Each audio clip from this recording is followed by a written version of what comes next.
Hey guys, welcome back to the podcast. Got another episode for you here. Today is going to be kind of a quick one. I want to jump on and give you a few quick tips on how to get out of your comfort zone. And the reason I want to talk about this is because this is one of the best ways to increase your self-confidence is by doing things that are outside of your comfort zone. Okay? So the first tip that I want to give to you is do your research.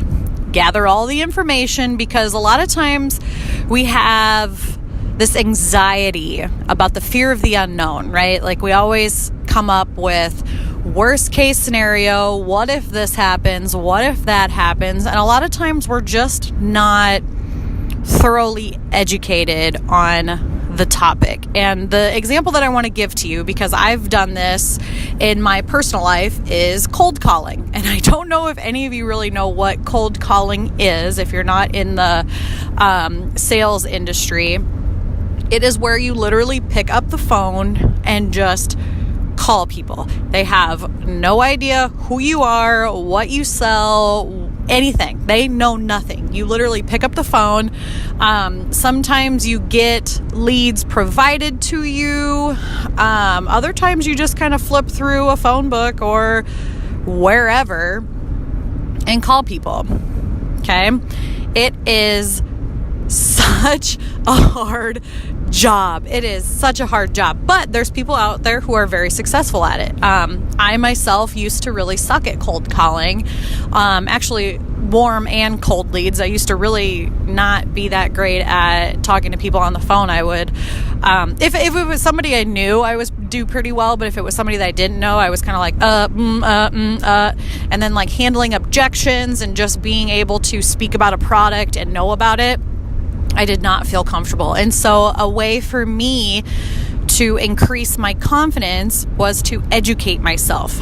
So what I would do is I would watch other people do cold calling. You guys, there's this wonderful thing called Google and YouTube. And I'm telling you, anything and everything you ever want to learn about is on there for free. That's right. It's on there for free. So I did a lot of research on how people overcome their fear of cold calling, right? And so how they handled it.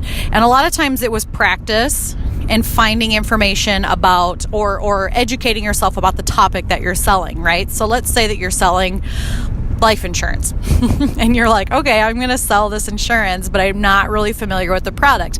Well, it's hard to sell something when you're not confident in what you're selling. So it just makes it that much harder. So in order to increase your cold calling confidence, you need to be educated on the steps of cold calling, the product that you're handling, kind of your target market and who it is that you're talking to, and learn all of the ins and outs, right? Education is power. Knowledge is power. And I'm sure you've heard this from lots of different people, and it's the truth. Knowledge is power. I am learning and growing every single day. I think a lot of people underestimate the power of like audiobooks, the power of podcasts, the power of just reading a self-development book, a personal development book, a professional development book every single day, even if it's for 5 or 10 minutes. That's it, you guys. Every morning I read for 10 minutes. 10 minutes. That's it. And then I usually listen to audiobooks or podcasts in the car because I have kind of a longer commute. But even if you don't have a longer commute, 5 minutes of podcast a day, that's 35 minutes of information in your brain every week, right? Do the math, 5 times 7. So knowledge is power. Educate yourself on whatever it is you're doing. Like if you want to go snowboarding and you're like super terrified of snowboarding, go out there, research mountains, research ways, research techniques, research the gear, research teachers, all the things. Learn all the things about it. And then my next tip for you is to just do it. Just do it. There's really no other way around it. So like a lot of us, or a lot of the people that I talk to, myself included, sometimes we research and we research and we research and we research and we research and then we never do it. So after you get all of the necessary knowledge, right, as long as you can be pretty educated on whatever it is that you're going to do, your next step is to just jump.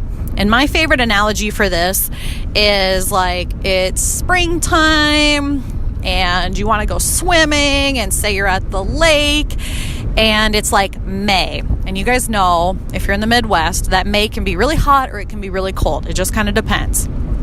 It's funny because when I think of this, I graduated on Cinco de Mayo, I don't know, in 2012 from college. And it was 87 degrees that day that I graduated college. And I remember it because doesn't matter. I had a lot of fun that day. Let's just say that. The next year, my husband graduated 1 year after me from college. And it was about the same time. I think it was like May 6th. I don't remember. May 12th. Who knows?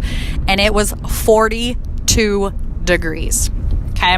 So it can be super hot or it can be super cold. But let's just say that it's one of those super hot days and the water hasn't quite warmed up yet. It's warm enough to swim, but it's still got a little bit of a chill to it. But it's like a almost 90-degree day and you were like, oh, everybody is swimming and it looks so fun and I want to swim too.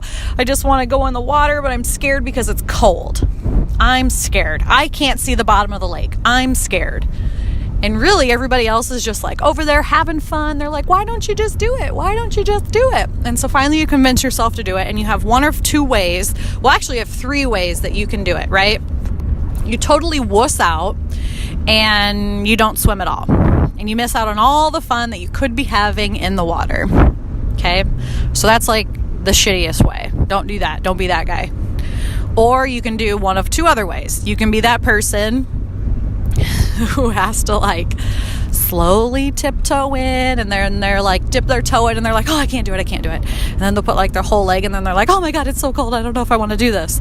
And then eventually they get in the water, but it's after they torture themselves for, about 5 or 10 minutes on how cold the water is. Should I do it? Should I not do it? Should I do it? Should I not do it? And they waste all that time and energy thinking about getting into the water.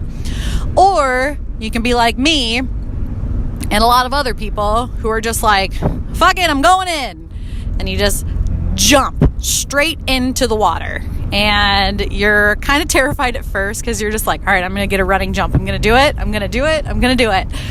And then you jump and you do it and you're like, ah! And then you get in the water and it is freezing cold. But you get out and you're like, wow, I did it. And then you're like, oh, that was easy. And then you get out and you can jump in, get out and jump in, and get out and jump in. And it's so much easier. So what I'm saying here is, or for your quick tip for the day, is do your research. Find out all the information. Be confident in what it is that you're doing, right? Ask people, learn all the things. Okay, even do role play, practice. Practice makes perfect. Well, there's no such thing as perfect. Practice makes progress, right? And then you get to a point where you just have to jump. You just have to dive in. You can spend all the time and energy you want sitting and thinking about, should I do it? Should I do it? Should I do it? Should I do it? Trust me when I say, just do it. And before you know it, it will become easier and easier, and you will be looking for the next challenge in your life that you can just dive right in. And nothing boosts your confidence more than accomplishing something that you didn't think you could even do in the first place, right? Okay, guys, that's all I got for you. You got this. Go jump in.